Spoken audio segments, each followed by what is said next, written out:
Welcome to the celebration event. And I didn't get up and share in the gratitude time because I wanted to speak about it today as far as how grateful I am for the support of this community and how I see each and everybody supporting each other. It's just phenomenal. It's amazing. And today's, I've also shared the fact that we share a flower each month. And starting in August, our power is the power of will. And my talk title is Not My Will, but Divine Will, and how we step into that. But before I do, I just want to share an affirmation. And it says, I choose my good based on my understanding. And will is the ability to choose, lead, and decide. The disciple for will is Matthew. For those who are interested, the color is silver. We've always shared that with the youth ministry. And I share it with you because I keep seeing our youth ministry starting to bud and grow with that. What I want to share today is that with will, our spiritual will is the energy of confident living, decision making, and determination. I shared with you last month that to hold us in the idea that we would be purchasing a piece of property up in this location, in our prayers and gratitude. When I got home Sunday evening, they accepted our offer. Right? Tuesday night, I got a call and they accepted an offer that was higher than ours. And so, so I had to have 2 days of excitement and furnishing the apartment or the house with my stuff and knowing I'm going to keep, and my mother's excited. And it was disappointing. But what I realized, that was my will. And God showed me that I could have it because we were financially able to purchase it. It was absolutely perfect. But it wasn't a divine timing. What came from that is I had to have a throat surgery. And so here I am speaking to you today with this tone, and it should get better each day as we go forward. And then I found out, many of you know too, that I'm going through some major issues with the state of my husband's.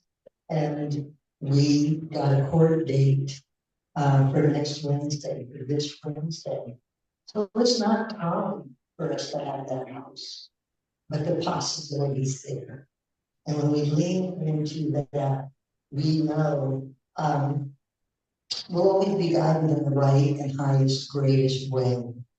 And as I've gone through the challenges these past few months, that's one of the biggest things that I've had to do is let go of my perceived ideas and really step into the trust that our higher power spirit always has our greatest good in mind. And when I first started going through these challenges, I wanted what you want to I'd wake up, and all I could say each night when it would happen is, I trust. If I'm going to come up on this podium and share with the congregation that God has the highest good, I need to step into that awesome and believe it. Hello.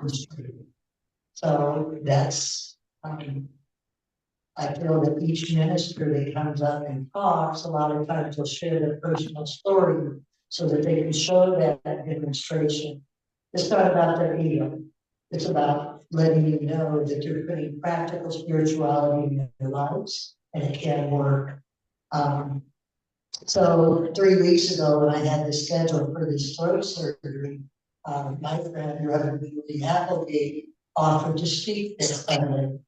And I said, oh no, it's 3 weeks away. I know that I'll have a voice. It's going to be there. I'm going to not have my birthday celebration with my family just because speaking up here is more important. Well, as the time came, and she even called me just a couple of days ago, but I was probably maybe Friday or Thursday, and said, how you doing? Do you want me to step in for you? I don't know how I think I got it. Well, I spoke a lot yesterday, Saturday, with our gathering and stuff, and I realized, and I asked myself the question, is this my ego wanting to get up in front of everybody to speak? Because I'm not trying to minister to be like that. Okay.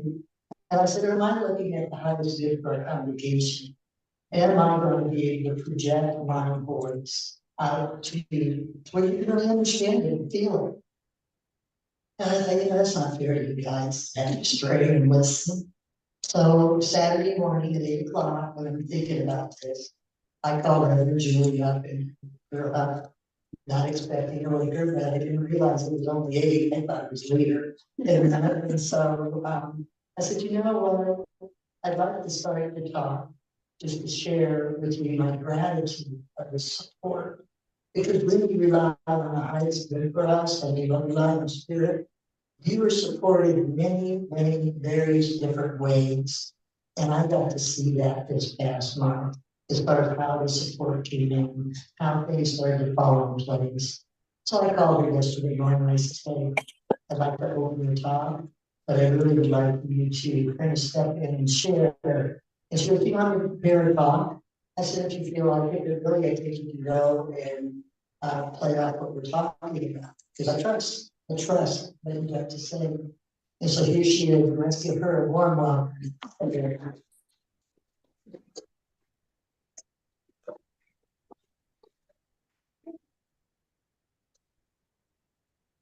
You Lisa, you really do have, and I know that you know that you really do have an awesome minister here. Really lives the teaching, and just so honored to be here. And I'm so glad. You know, I'm always honored and glad to be here, but I'm honored to be here with Reverend Lisa. I mean, I'm honored to be able to stand here with her this morning because she is such an awesome, awesome person. And I had the privilege of standing witness to her process these last few months since the death of her husband and all the probate things and all those things that go into it. And I have been so impressed with her. Actually, you know, being a minister, we use whatever we use, and I actually used her at a talk of my own because it was inspiring. And we need to know that, and we need to know how this works. We need to know how this works. You know, Liz talked about trust and about releasing.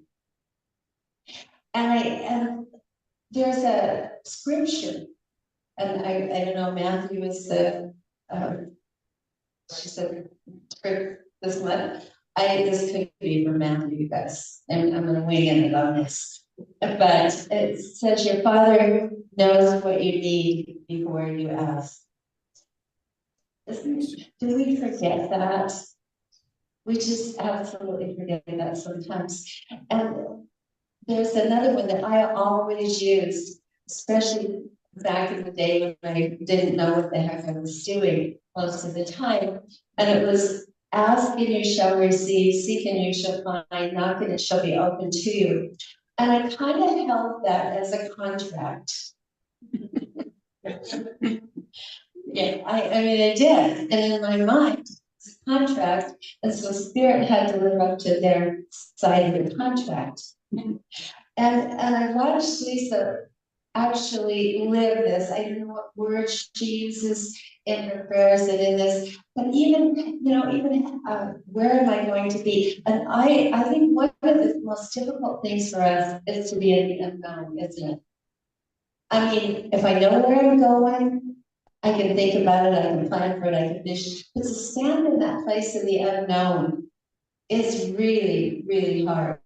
And I've done that a couple of times, and I know what it is because I really like to control the process and, you know, get moving on. And I watched Lisa stand in this place of the unknown and trusting on that higher power. Now, whether you call it God, whether you call it higher power, whether you call it your soul, whether you call it your higher self or whatever it is, we don't really know, but we can experience it.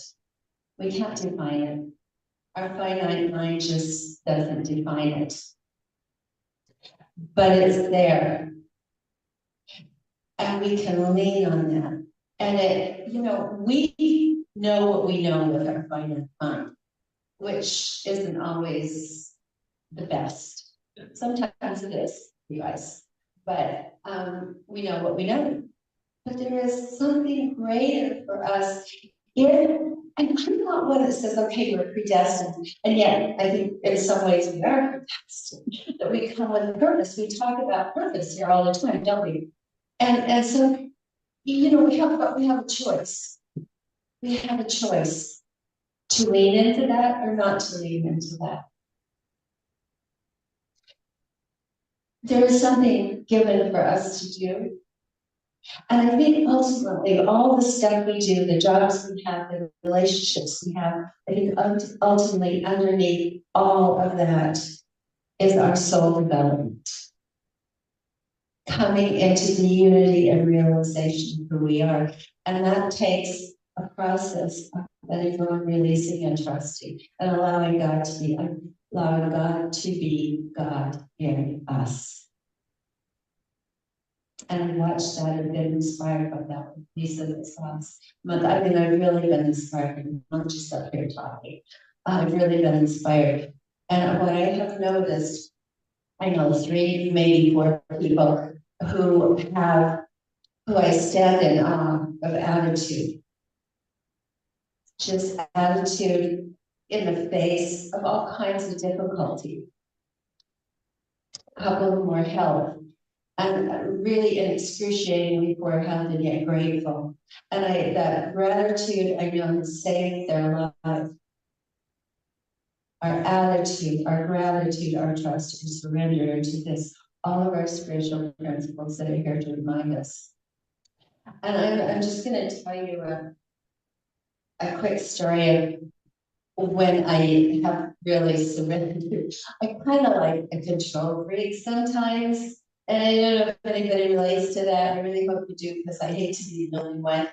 I like company and all that, but no, we're human, and humans are, we're perfect.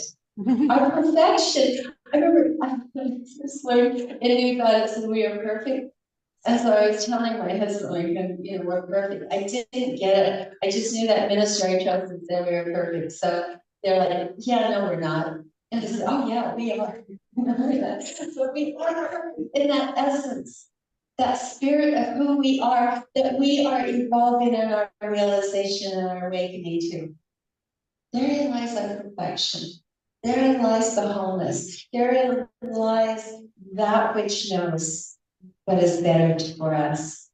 And the way that we can do that, yes, we keep our plans, we keep our prayers, we keep our options, but we surrender and trust. And therein lies the opening for that. I'm going to just tell you a quick story of my own, where normally I'm just so sure about where I'm going and then fall on my face a lot of times. But when I was new in ministry, my first church, and I had this little group that it wasn't a very large group, and we're meeting at Jazzercise, and we're paying like $450 a month because we're a new group. This is many years ago, guys. And so our group was growing, and the Jazzercise wasn't optimum because it didn't have air conditioning in the summer or heat in the winter. And it wasn't optimum, it was funny, and we were grateful. But so the board president, treasurer, and I, we realized we needed to find another place. And so if you've ever, you are so lucky to have your own home here. You don't have to go out and look, because trust me, it's a place to surrender, which is what I did. So we're looking for places. And of course, places that are a church can meet and all of that. It's interesting to find, and we found this perfect place. In fact, this church had just moved out of it, and it was in a rented facility, and they were asking $2,000 a month. And then the next year would go up to $2,500 a month. Now we've been paying $450 because we're a brand new church.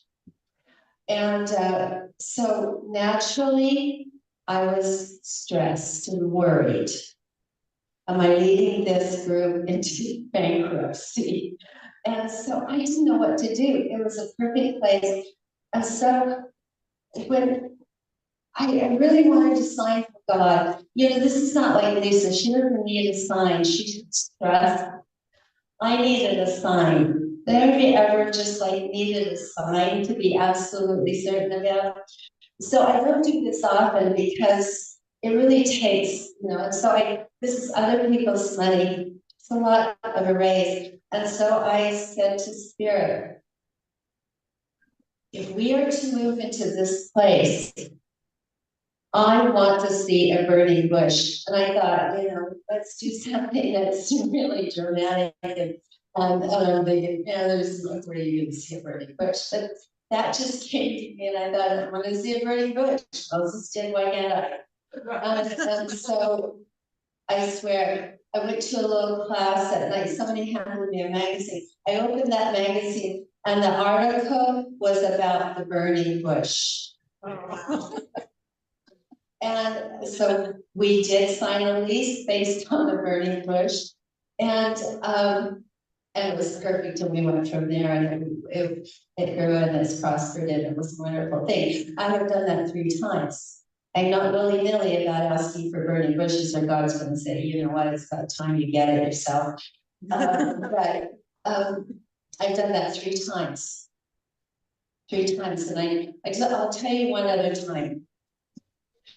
Because this is what I admire so much about Lisa. She doesn't need a burning bush. She just knows. And I'm getting it. But our youngest daughter, we felt like needed to be at a different school. And so I found this boarding school that I just thought was perfect. But it cost as much as our daughter's Ivy League college. And we're like, where's the money going to come from? And should she go there and all of that? And I thought, okay, if this is the right thing, I want to see a burning bush. Well, I went to a New Thought church in Lake Oswego, and I live in Happy Valley. So on the way home from a church, my husband and I would stop at the library. And I walked down the aisle of the library, and I turned around, and there was a book there that said the burning bush. That was the title of the book. I kid you not. I mean, if that doesn't create faith, I don't know what does. And so we went ahead with it, and it was perfect. And someday I'll give a talk on finances, not knowing where they're coming from, but when the need is there, it's met. And so, there is a higher power. It's not separate from us. You see, that's the hard thing sometimes to get. It's not separate from us. It is who we are. And as we begin to access that, as we're practicing the trust, as Lisa has done step by step, and she doesn't know where this is all going to end and where it's going to go. But she knows that she's surrendering to the highest good. That's what her prayer was all the time. The highest and best for everyone. Even people who are being difficult. For everyone. As we do that, we open that consciousness, that place within us, with that higher power to be more of who we are. Because it's already who we are. It's just a realization, isn't it? We're all about just realizing. So I just want to thank Lisa for allowing me to share this morning with her, because I consider it a real privilege. She's an awesome individual, an awesome minister, and I am learning from her every day. So thank you, Lisa. Namaste.